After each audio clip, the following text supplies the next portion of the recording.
Let's talk about oh boy. Okay. White dudes for Harris.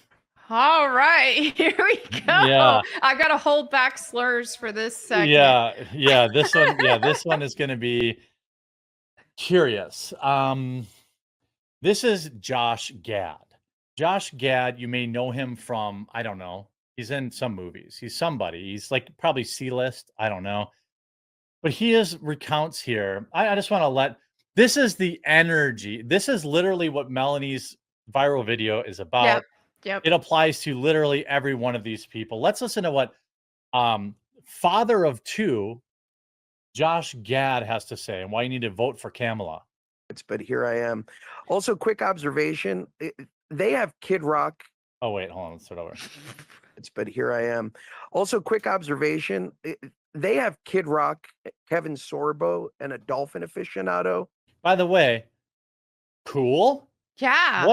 Who's the dolphin aficionado? I don't know. Who's that supposed to be? Sounds rad. All like regular people. Kevin Sorbo. You're talking about, by the way, you notice they said Kevin Sorbo and not Hercules. Okay. And now listen to how he refers to his lame ass leftoid Hollywood people. And we have the Hulk, Samwise Gamgee, Luke Skywalker, and Mayor Pete. Ooh, Mayor Pete. Ooh, Mayor Pete.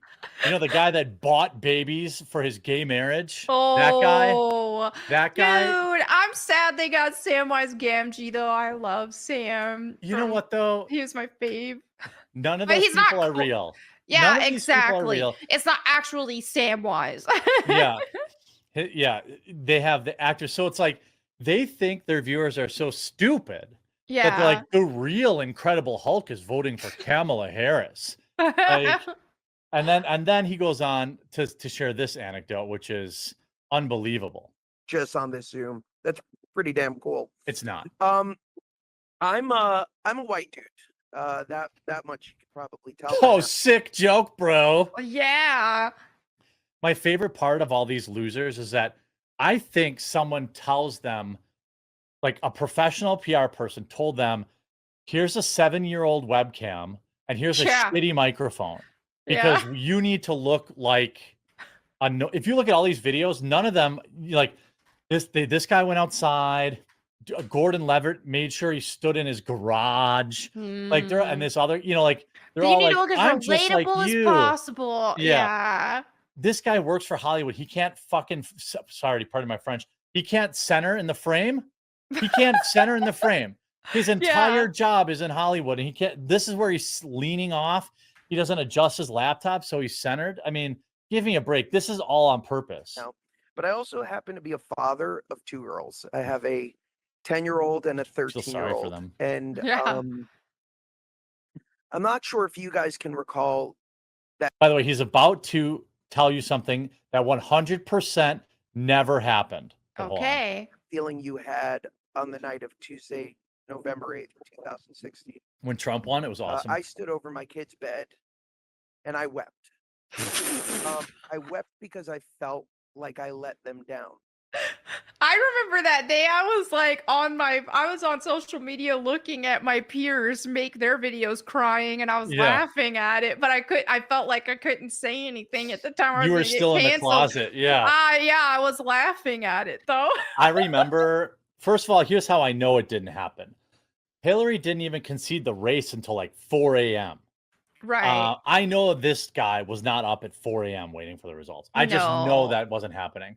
You know who was? Me. I was up, and I remember when she finally conceded, it was like my neighbor texted me. It was like maybe 1 o'clock in the morning. He texted me, and he's like, dude, you still up watching this? I'm like, yeah. He's like, I said, why don't you just come over? Because you're just texting back and forth with me. So like he came over, like the sun was coming up, and like my wife came out, and like me and my neighbor Aaron were going ballistic because like Hillary had conceded at like 3 or 4 in the morning. And it was like this guy like which way Western man, the guy that wept over his child, which he didn't do. Right. Or here's another white guy for Harris. This guy definitely doesn't look like the Predator meme. Yeah. And that happens at the same time as the myths around America that we grew up with, that we as men are expected to be protectors and providers are. That's not. That's a myth. We can't be protectors and providers. We already know you ain't protecting and providing for nothing, dude. I can take one look at you and know, yeah. And like, again, you see how he blurs out his background? This guy's an everyman too, probably worth 20 million. Because he's got bookcases full of books. He's got like an 80-inch OLED TV. He's downstairs in a basement of probably some villa, you know, like, but he's like, I'm gonna blur this out so the people don't know. Going out into an economy that doesn't really allow for that, especially for working class folks. And sort of like compounding on that, you know, masculinity as a trope has been co-opted by the MAGA right into something that feeds into and exacerbates the loneliness epidemic. This guy sweats soy.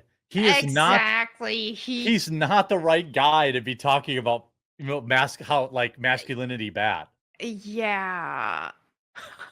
Ammo is currency. I remember that day we were doing keg stands in the barn. Nobody thought Trump was going to win. That's what I mean. I remember when Trump won Florida, I was like, oh, it's on. Like, okay, Trump won Florida. Okay. Then he like won Ohio. Then he won I think he won like Wisconsin. I was like, oh my God. Like, all right. Okay. And like, it was, you know, it was wild. I mean, I was fed by like consuming like the Young Turks melting down, and like I was up until the sun came up because I was like, I can't believe this is so great. Like I had like picture in picture going, watching like CNN meltdown and the Young Turks meltdown. When Trump lost in 2020, I just went to bed. Like I was like, this is gonna be I like, remember that. I was just like, oh, okay, we'll see how this plays out. Yeah. Like, I remember I was at the bar playing darts, and Trump was ahead in a bunch of states because this was before they counted all the mail-in ballots. I was like, oh, okay, it looks pretty good, And then by the time I got home, that like 2 a.m. spike happened. Yeah. And I was like, oh, here we go. I just went to bed. I didn't upload videos of myself crying to the internet. I didn't, you know, I didn't like make up elaborate stories. I didn't like wake up my wife and say, oh my God, America's over. I just went to bed. You know, like, this is going to ruin your childhood here. Oh no. On the other side, they try and take everything that's good about us. By the way, if you notice, he's trying to sound like Sam White. He is. I know. He doesn't normally talk like this. He's definitely trying. I'm just waiting for him to say, Mr. Let me carry it, Mr.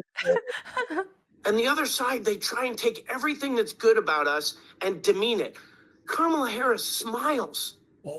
She laughs. At dead kids. She dances. And Trump doesn't do all those things. There's a gif of Trump dancing. Yeah, Trump does all of those things. Now, he doesn't smile very often, but he does. Right. Yeah. And like, he absolutely does do all of those things. And it's hilarious when he does. Yeah. Like his little like. I love that. Like, it's unbelievable. She's alive. And they try and ridicule her for that. And they try and undermine us for that.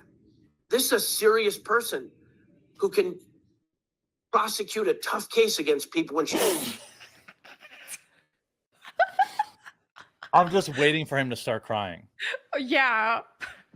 Like we're literally, Unwoke Gamer, Rudy, no.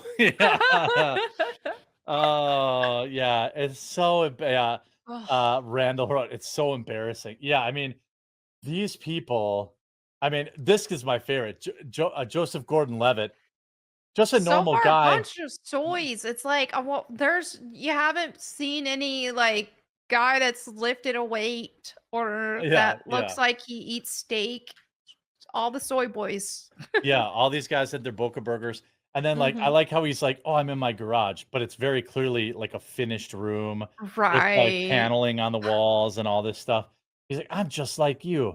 There's another type of successful businessman or woman, business person. Oops. That's the con man. And I know there are also con women too, but if we're really honest, in this white dudes group, Most of the biggest, baddest cons in the world are guys. Yeah, this guy's never seen an Instagram filter before or a Snapchat filter. It looks like he's got AIDS. Yeah. What happened to him? Oh, Gordon, when did you get AIDS, What's bro? going on? Yeah. Oh, hopefully he gets that good stuff that Magic Johnson's on. Let's just say con man for short, right? A con man is different than an honest businessman. You know what is a con? Is 4 people who are all worth $10 million asking the poors to buy gay hats to raise money. Exactly. Why wouldn't any one of these people just stroke a check and pay for it? Yeah. That's what true. And then the piece de la resistance. This is the best. Now I don't even apologize for sharing this with you all, because if I had to see it, you had to see it. This is just a clip from the White Women for Kamala meeting. Ooh. Don't isolate yourself. We can do our best. Don't isolate yourself.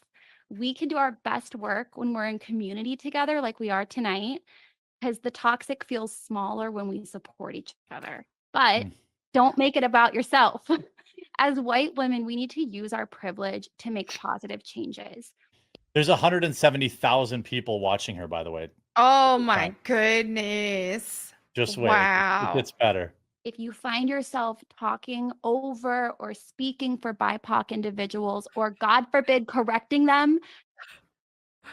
Oh, how dare a white woman Better never correct a black person. A BIPOC individual. Here's what I'll say. I sure hope that, let's say like you're at the street corner and a black man says, "Oh, that says walk." And then he's about to walk out into the road into traffic, but it really says don't walk. Don't correct him. Oh, don't correct him. Let You him can't do that. Yeah, so he's just gonna get run over, and then you're gonna say, finger snaps, and then you're gonna upload a video to the internet and be like, "Oh, white supremacy strikes again. I saw a black man die today."